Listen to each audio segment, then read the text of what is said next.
Shalom, and welcome to another edition here on the Genesis 49ers page, where we say no to vague interpretation and we give thorough breakdowns.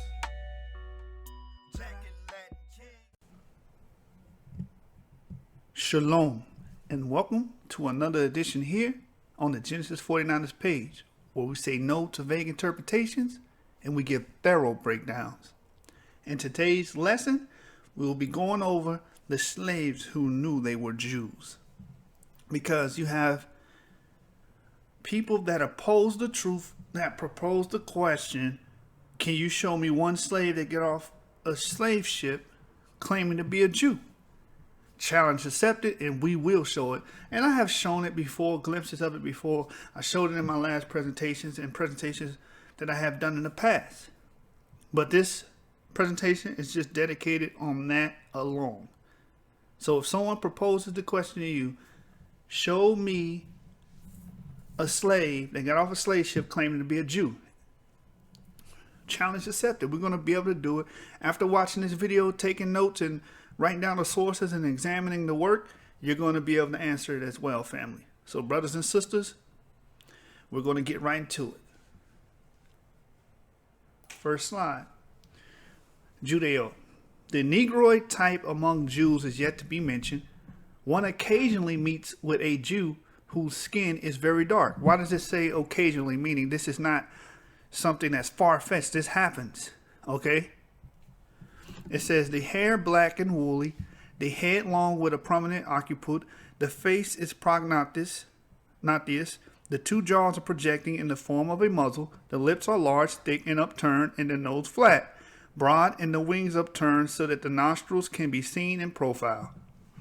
This Negroid type can be singled out at any large assembly of Jews.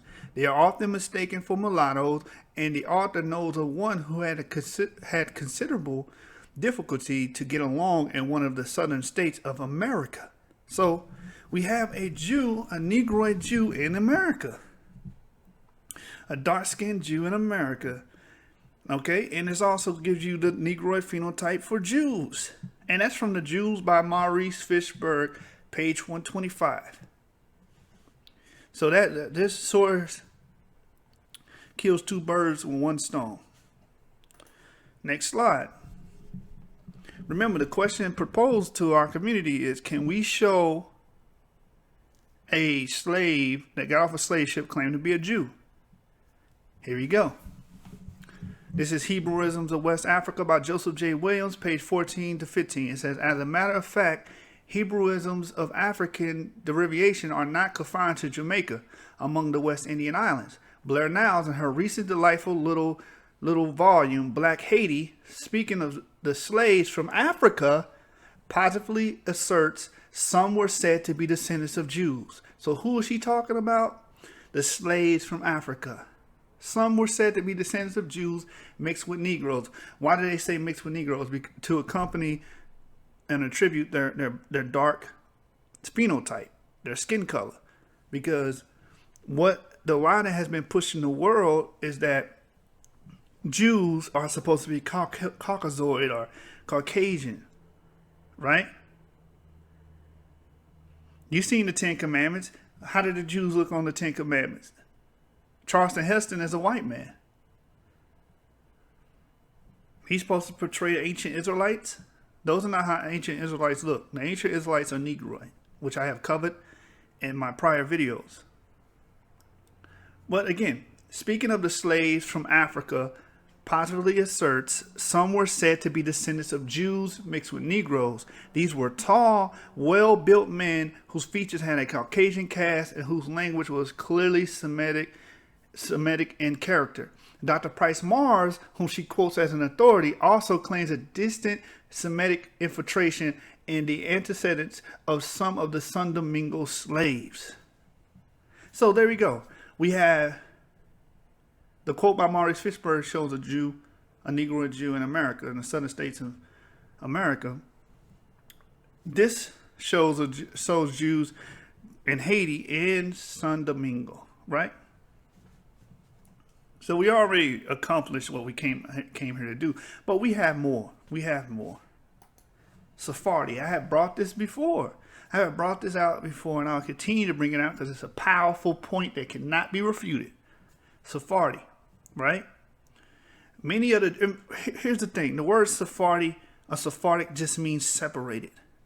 We are all Sephardic Jews because we are separated from our homeland. Okay. But let's get into the quote. Many of the Jews who were banished from Portugal by John II settled in the West Indies. John Bigelow, who visited Jamaica in 1850, saw the descendants of these Jews and say they were Negroid. And the source is Nature Knows No Color Line, page 123 and 130. So he saw the descendants of these Portuguese Jews and Jamaicans. Oh, these are Sephardic Jews, and they're Negroid. They're Negroid people. Okay, and one of the famous rabbis of Jamaica, he said it himself that there's over 400,000 Jews in Jamaica, and he said these Jews are not converts, simply converts, but Jews, Sephardic Jews coming back to their roots. You have the Ashkenazi Edomite Jew say that. He admitted it because we know over 200,000 black people are Jews. And he's equating them to Sephardic Jews as well. I'm going to bring that article out on Genesis 49ers one day, and we're going to go over it and dissect it. Next slide. Now, this is my following source. Just put it out here. So you viewers, brothers and sisters that are watching, you want to look this up yourself, you can have the whole title. Okay?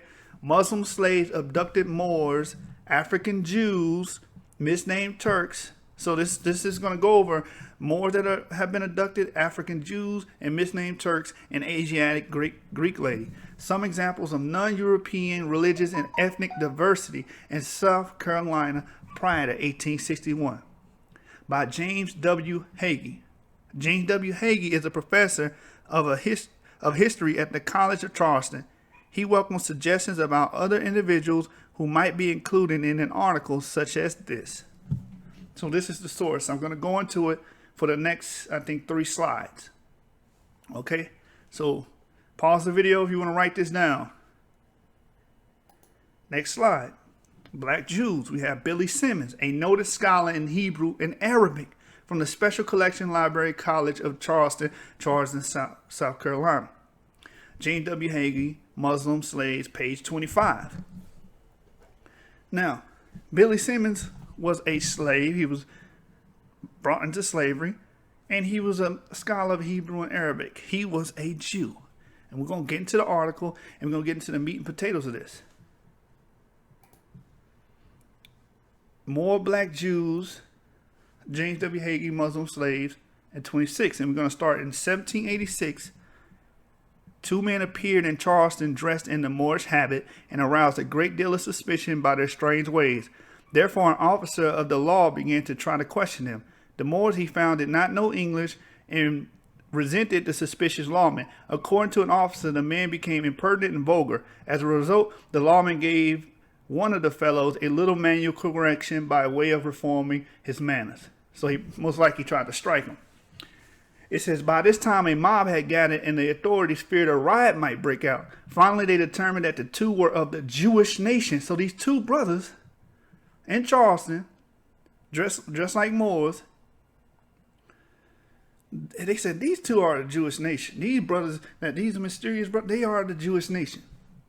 They then took the men to the home of a woman in East Bay Street who understood their language. She found that the two had sailed from Algeria to Virginia, where they had been arrested on suspicion of being Algerians. They had been traveled overland to South Carolina. Obviously, the lady on East Bay Street spoke Arabic. Also, the petition of 1753 to the council was in Arabic. Therefore, at least a few people in Charleston were familiar with the language.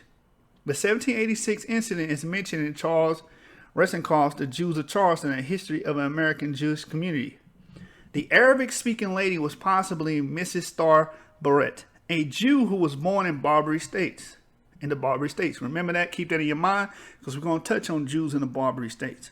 According to her obituary, in 1820, she was born in 1699, which would have made her 120 years of age at the time of her death. A writer in the Southern Patriot, January 14, 1820, stated she had visited the four corners of the globe and was fluent in English, Spanish, Italian, French, Morisco, or Frank, which was spoken in the Barbary States, and Arabic. Indeed, she could speak, write, and translate Arabic and knew Hebrew as well. From the Barbary States, the family migrated to Spain, and from there she had moved to England, where she resided for 30 to 40 years before coming to Charleston. So that's who they speculate the woman was who translated for the two brothers from Algiers, which were said to be of the Jewish nation. So somebody, show me somebody that came on. There you go. Two brothers. Here we go. It gets better. Another Jew from Africa was Billy Simmons, a black slave, according to Simmons, who was owned by the editor of the Charleston Daily Courier. He was born in Madagascar, lived in the Barbary States, and arrived in South Carolina while quite young. So this is a slave that came off a slave ship, right? Keep that in mind. Came from Madagascar to the Barbary States to South Carolina. He may in fact have arrived with relatives of Star Barrett who could have converted him. So there we go. They had a thought. This is what they postulated. He could have been a convert. But guess what? Star Barrett could have been a Negroid Jew. Okay. But watch this. He, however, insisted that he belonged to a tribe of Israelites known as Maccabeestv, who are mentioned in Jeremiah 35. But himself, his own, what he has to say about himself, his own autobiography, he says that he is not converted. He comes from a tribe of Israelites. His Jewishness cannot be questioned because two of the Hazarim, or cantors of the congregation of Beth Elohim in the 1850s, wrote about him and attested to his devotion. Dr. Julius Ekman reported to the Weekly Gleaner, January 16, 1857, on his exemplary devotion on Yom Kippur, and Maurice Mayer described Simmons in 1859 German magazines as the most observant of those who go to the synagogue. So nobody was questioning him. They was like, this guy is legit. This slave is legit. He is a Jew. As a slave, Simmons earned his keep by delivering newspapers. His ragged clothes and top hat made him one of the best known figures in the city. One account in the Knickerbocker, and we're going to get right back to this after we touch on the Jews of Algeria, the Jews of the Barbary States of Africa. Because it's important we touch on this. Because remember, they postulated about Mrs. Star Barrett. It says, the author was unable to distinguish a Jew from a Mohammedan while passing along the streets of Algiers, Constantine, and Tunis. It is remarkable that among the non-Jewish natives, there are so many Jews of Negroid type, showing a decided Negro infusion. So the Jews of the Barbary States, a lot of them were Negroid. So Mrs. Star Barrett could have very well been a Negroid Jew. And the source is The Jew by Maurice Fishberg, page 142 to 144. And to the right, we have the Algerian bust. And this is a Jewess. They're depicting a Jewess. What color is she? Does she look like she related to Charleston Heston from the Ten Commandments? No. Her skin is dark brown. She's Negroid. She's Negroid. It's that simple. Now, we're going to get right back into that article about James W. Hagee. Page 27 of that article, to be exact. It says, the magazine of 1843 states that Billy the Jew was the blackest, raggedest, shrewdest, quickest, richest, and honest slave in the whole states of South Carolina. Furthermore, he was an accomplished scholar in Hebrew and Arabic. When he died, his obituary appeared on the front page of the Daily Courier, December 12, 1859. So far we have mentioned a black Jew in America in the southern states of America. We mentioned the fact that the Haitian slaves were said to be descendants of Jews, and the same thing for the San Domingo slaves. And we brought up another case with the two brothers from Algiers that came over and was arrested in Virginia, and they wound up in South Carolina. And they were said to be of the Jewish nation, and they conversed with, some people think, Mrs. Barrett, another Jew. Then we brought up Billy Simmons, which was a slave who said he came from Madagascar to the Barbary States and ended up in South Carolina as a slave. And he, by his own admission, said that he comes from a tribe of Israelites. So the question that was proposed, show me one slave that got off a slave ship and claimed to be a Jew, has been answered emphatically. No debating. It's clear. It's clear. Now, the next article is Joseph Ben Haley, which sound Yusuf Ben Ali, and it talks about his dark skin descendants or whatever.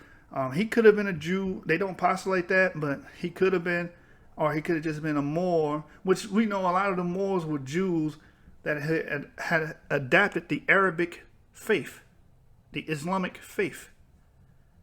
Because a lot of Jews during the Middle Ages would convert into Islam the same reason they would convert into Christianity, out of fear. Okay, but that's for another lesson. Let's get to the next slide. Mulatto. Here's another Jew found in America, 1663. This was early, right? And the first slaves purported to come into the states or the colonies happened in what, 1619. So let's read this. It says Solomon is described as a mulatto Jew. The first Jew living in New England, it was seen, was of Negro descent. This occurred in 1663. Source, Atlanta University Review of Race and Culture, Volume 3, page 215. Now, this Jew, the reason why we have these records, because it's a court record. Because he was on trial for traveling on the Sabbath day. And they describe him as a mulatto Jew, a black Jew, a dark-skinned Jew. In 1663 in New England. So again, the question was proposed. The question was proposed. Could we show a slave that got off a slave ship claiming to be a Jew? We have done that, and plus more. But we have Genesis 49, you know the slogan.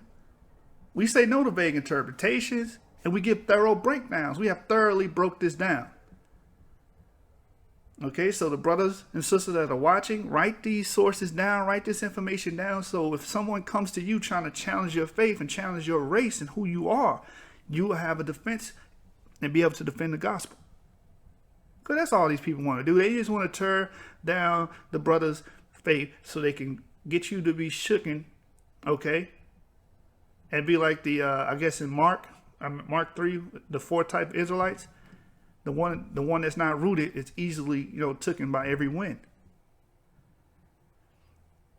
But here in Genesis 49, we're trying to root you into the deep, good soil. Okay? That's what we're trying to do. We're trying to get you rooted. We're trying to get you those nutrients. We're trying to build you and make you grow. Okay? That's why we have to stop being so dogmatic and starting to research this information and be able to present the information on a scholastic level. All right? That we may convince the gainsayers, because some gainsayers, they're just not going to be convinced. But nonetheless, Solomon was a mulatto Jew in the 1663 in the New England area. I think Boston for sure. Boston is where it occurred at. So we have answered the question, can you show me a Jew who got off a slave ship claiming to be a Jew? But this is bonus right here. The next 2 slides are going to be bonus. We're going to go into it. Nero, it says, in 1808, Nero Prince was elected as the 2nd Grand Master of the African Grand Lodge of the Masons. So the African Grand Lodge is ran by what? Dark-skinned people. Okay? By one account, Nero Prince was said to be a native of Russia, a Jew who identified with colored people. Source, Russia and the Negro by Allison Blakely, page 16. What does it mean identify with colored people? He's saying they're the same race. And to corroborate this source and this quote that he was a Jew of Russia, we got another source to the right. It says the Tsarist officials frequently listed Negroes as Arabs and Jews. So what do? They identified Negroes as Jews. And some of them as Arabs. In the Russian language, they would say Arapi, right? Arapi.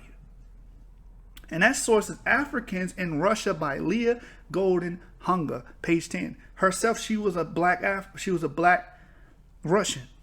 And she wrote about what the Tsars, meaning the leading government officials, had listed Negroes as.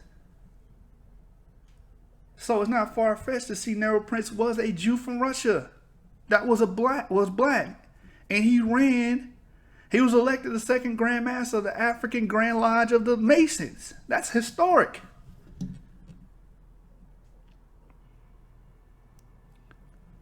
Again, Genesis 49 is we are here to present you the facts.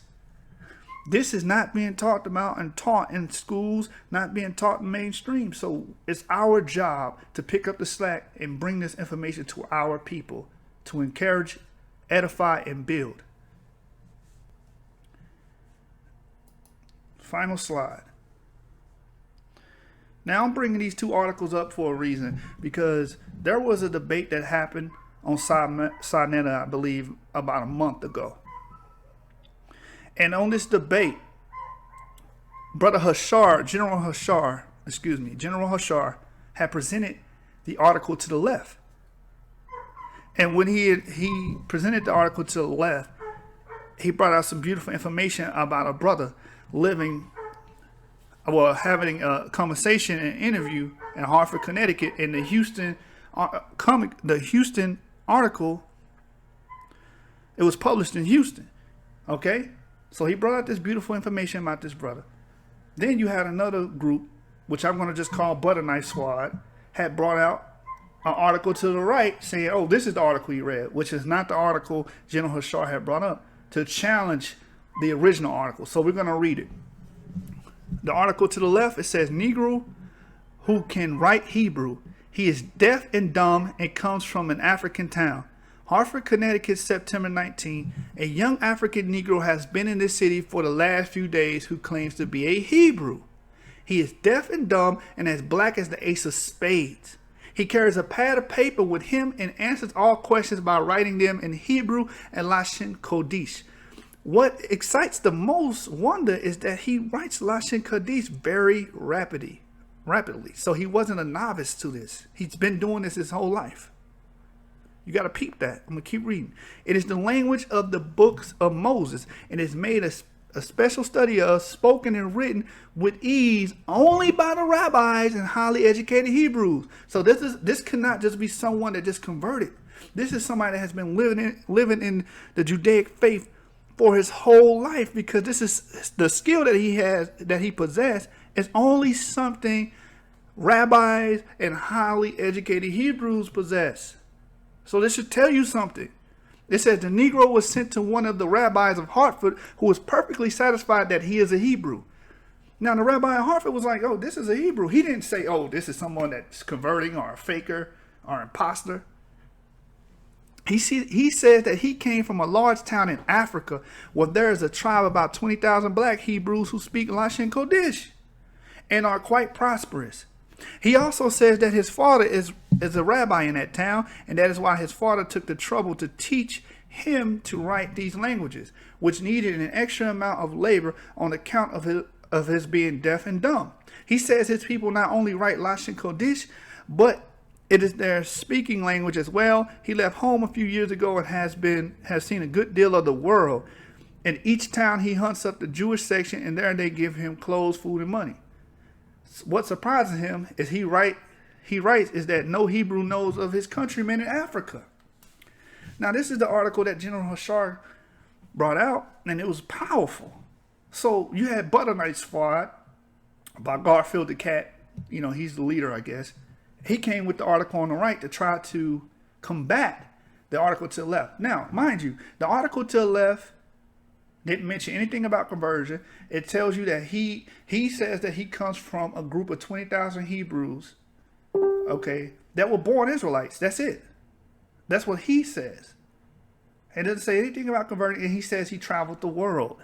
Okay? Let's read the article to the right. Now, mind you, this is the same year, 1897, 1 September 19th. The article to the left is later than the one to the right, but I want you to read. We want to read and analyze what the one on the right that was written or published April 8th of 1897, the same year. Let's read it. It says, a native African who is deaf and dumb reads Hebrew and says he is a Jew. Special dispatch to the Baltimore Sun. Cumberland, Maryland, April 8th. Cumberland had an unusual visitor today. One Samuel Wascofy, who is a Jew and at the same time an African. He hails from South Africa. He is a mute, 29 years of age, is of splendid physique, and is a barber by trade. He applied to the Rabbi J.L. Stern for aid, which was given by him and other resident Hebrews. Wascofy is a full-fledged African in color and features. This evening he called on Rabbi Stern again. An unusual conversation took place with the aid of a pad and pencil. Wascofy writes German and Hebrew characters with remarkable accuracy and rapidity. Now, you got to remember that he traveled the world, so this is not far-fetched. And he did this with a high skill level.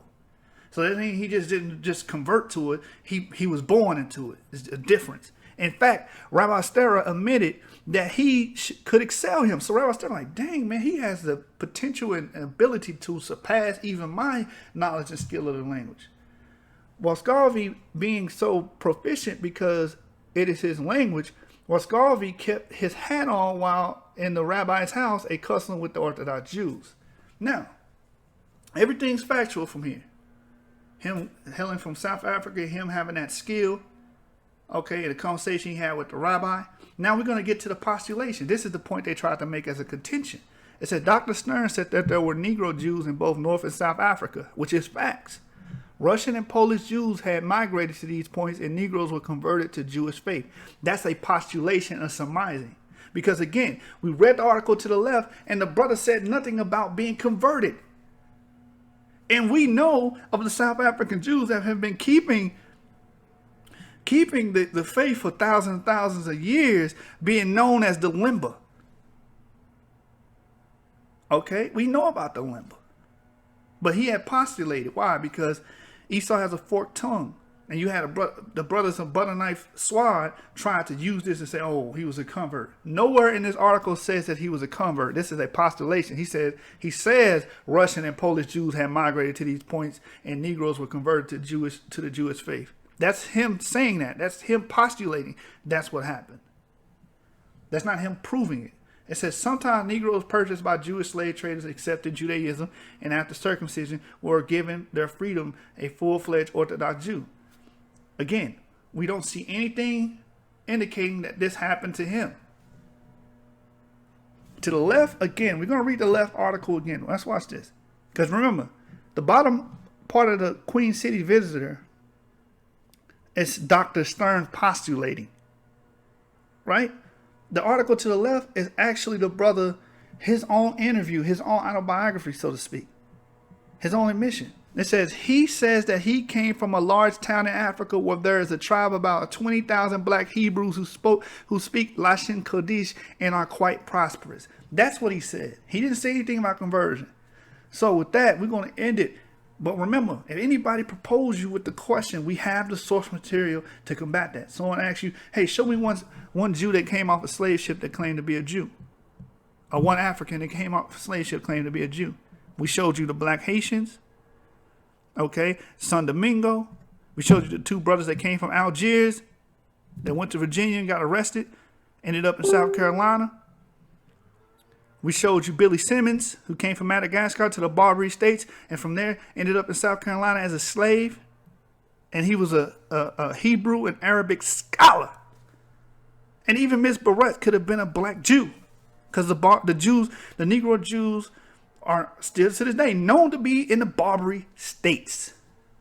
Nehum salutes in the travels of North Africa, he writes about these Jews being of all fine dark type. He writes about the descendants of Kohen, of them being dark and black skinned Jews called the Cretes, may come from the word Cretan. Okay? So we understand and we have the knowledge and understanding. So I'm praying that you brothers and sisters took notes, took your time, dissect this video. We provide the sources so you brothers can grow from it. So with that, I'm going to say shalom. Subscribe to the channel if you haven't. I appreciate all the love and I appreciate all the subscribers. We're about 460 subscribers. We're trying to get more and more and more. I'm praying my goal is to get to 1,000 subscribers by the end of the year. Okay? And I'm going to continue to provide you with content, educational content, scholastic content, so you can grow and learn from this. So subscribe, like. If you agree, comment below. If you disagree, comment respectfully, okay, below. And share the video on the social media platforms such as Facebook, Twitter, and Instagram. Let's get this truth out there, family. Let's get this message to the four corners of the earth. And that's still that number. With that, I conclude. Genesis 49ers signing off.